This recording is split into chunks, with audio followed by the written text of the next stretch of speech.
नमस्कार दोस्तों, मेरा नाम है ऋषभ श्रीवास्तव। आप सभी का इंग्लिश लर्निंग यूट्यूब चैनल में बहुत बहुत स्वागत है। और आज का हमारा टॉपिक है इट।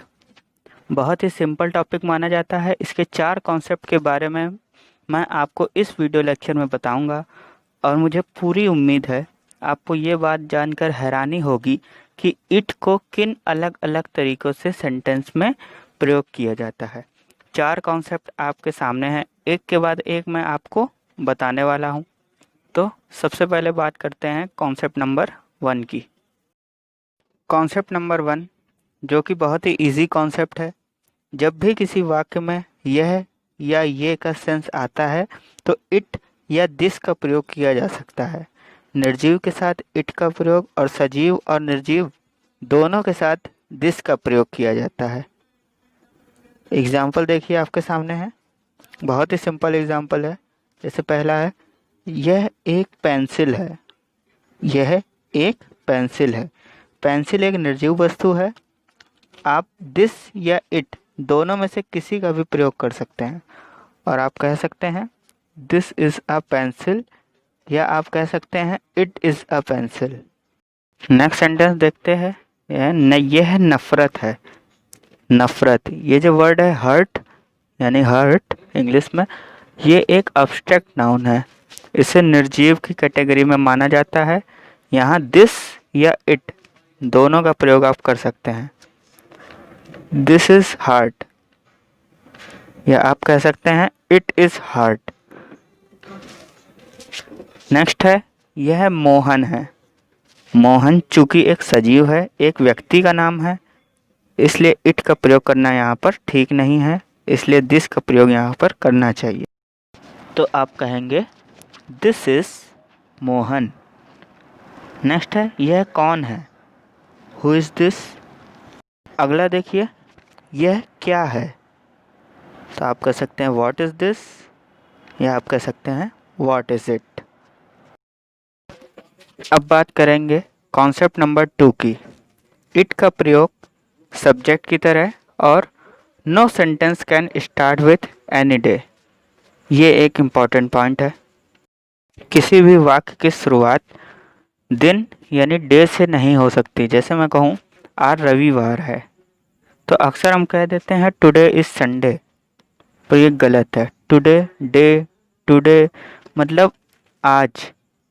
हम टुडे से किसी भी डे से शुरुआत नहीं कर सकते हैं सेंटेंस की। तो ऐसे केसेस में इट का प्रयोग सब्जेक्ट की तरह किया जाता है। यही हमारा कॉन्सेप्ट नंबर 2 है।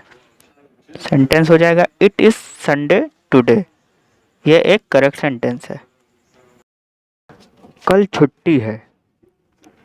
कल छुट्टी है। हम ये नहीं कहेंगे टुमारो इज हॉलीडे, हमें कहना चाहिए it is holiday tomorrow. Next है, कल मेरा जन्मदिन है। It is my birthday tomorrow. कल परीक्षा होगी। It will be exam tomorrow. ये नहीं कहेंगे कि टुमारो विल बी एग्ज़ाम। ये 2 कॉन्सेप्ट है बहुत आसान जिनके बारे में मैं आपको बता रहा था।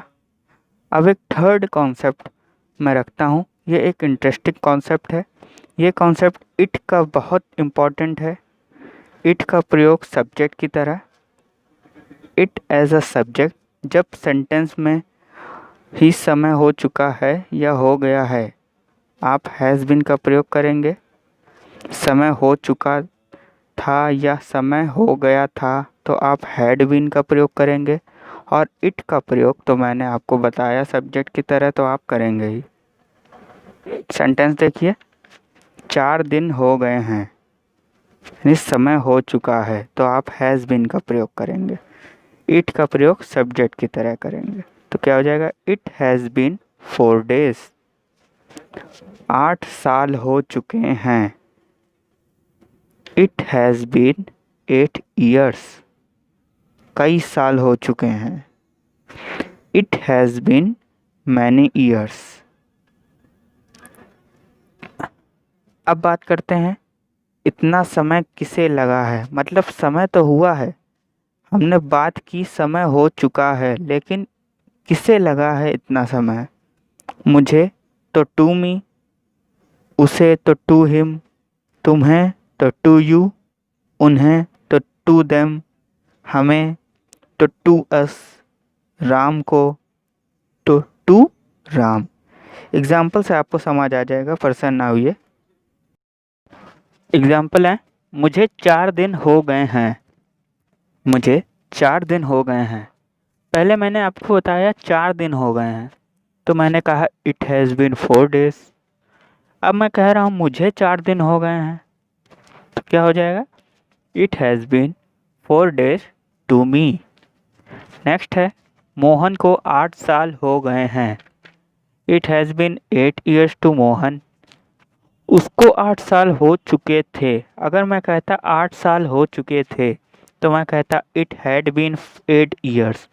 अब मैंने कहा उसको 8 साल हो चुके थे, तो मैं कहता हूँ it had been 8 years to me. अगर कोई मेल है तो टू हिम, अगर कोई फीमेल है तो टू हर। अब बात करेंगे इतना समय क्या करते हुए लगा। गाते हुए तो सिंगिंग, रोते हुए तो वीपिंग, हंसते हुए तो लाफिंग, मुस्कुराते हुए तो स्माइलिंग। तो यहाँ पर जो करते हुए लगा, आप आईएनजी का प्रयोग करेंगे उस मेन वर्ब के साथ, उस क्रिया के साथ में आईएनजी।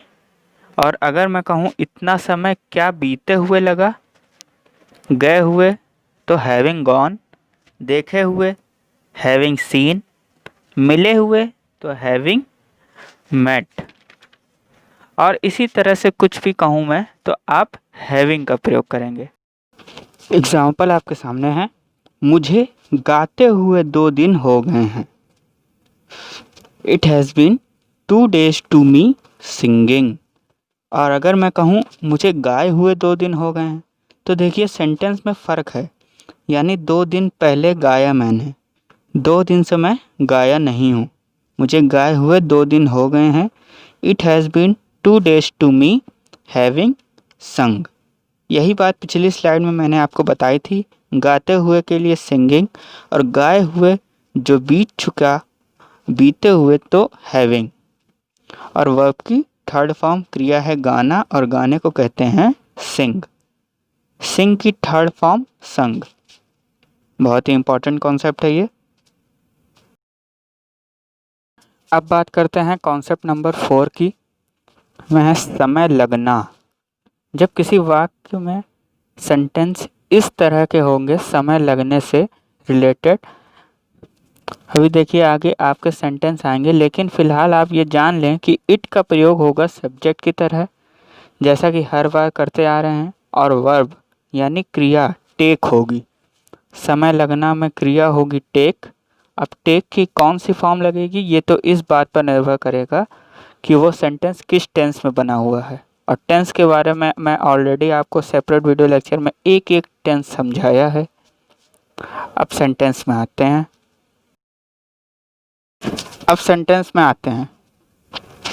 पहला है 5 मिनट लगते हैं। समय लगना, जैसे मैंने आपको बताया, ये प्रेजेंट इंडेफिनिट टेंस का सेंटेंस है।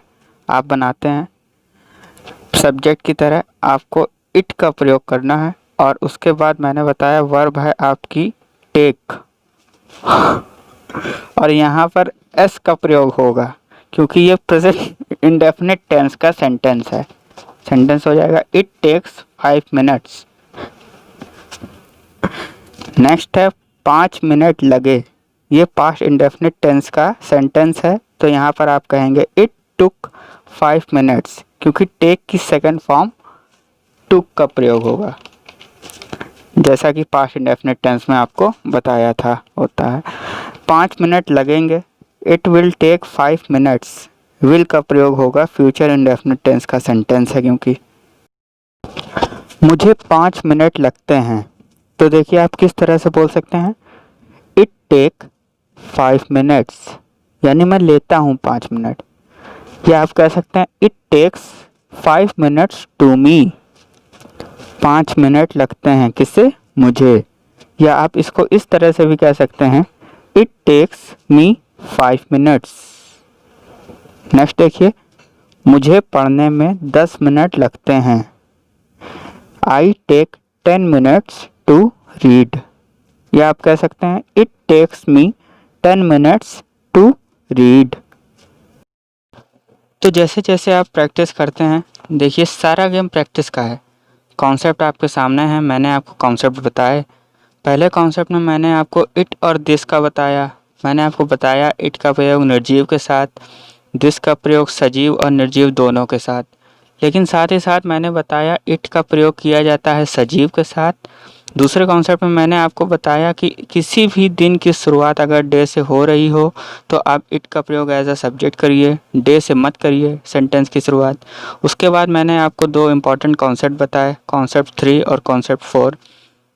जितना हो सके आपको, अगर एक बार कॉन्सेप्ट क्लियर ना हो, आप इस वीडियो को 2 बार, 3 बार, 4 बार देखिए। हर बार देखते देखते आपको कुछ चीज़ें समझ आएगी। तो मिलते हैं अगले वीडियो लेक्चर में कुछ और कॉन्सेप्ट के साथ। तब तक के लिए विदा लेंगे। आज के लिए यहीं तक। धन्यवाद।